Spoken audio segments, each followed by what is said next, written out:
అందరికీ నమస్కారం. లక్ష్మీదేవి ఇంటికి రాకపోవడానికి కారణాలు. ఉదయాన్నే లేచి ఇల్లు వాకిలి శుభ్రం చేయకపోవడం వలన లక్ష్మీదేవి మీ ఇంటికి రాదు. శుక్రవారం రోజున ఇంటిలో పూజ చేసుకోకుండా ఉండకూడదు.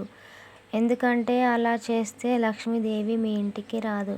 భర్తని, పిల్లల్ని, ఇంట్లో వారిని తిట్టడం, వారిపై గట్టిగా అరవడం, విసుక్కోవడం, ఎక్కువగా శబ్దాన్ని చేయడము లాంటివి చేయకూడదు. మంచంపై కూర్చొని భోజనం అస్సలు చేయకూడదు.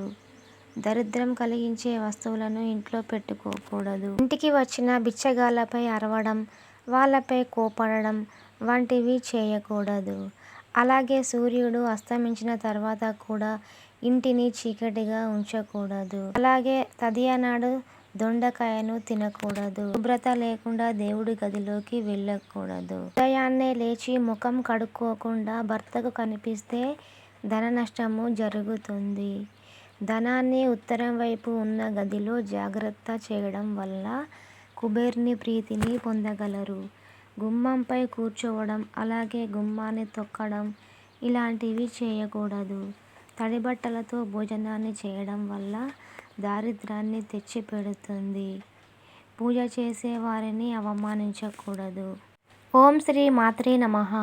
ఈ వీడియో కనుక మీకు నచ్చినట్లయితే ప్లీజ్ మా ఛానల్ని లైక్ చేయండి, షేర్ చేయండి, సబ్స్క్రైబ్ చేయడం మాత్రం మర్చిపోకండి.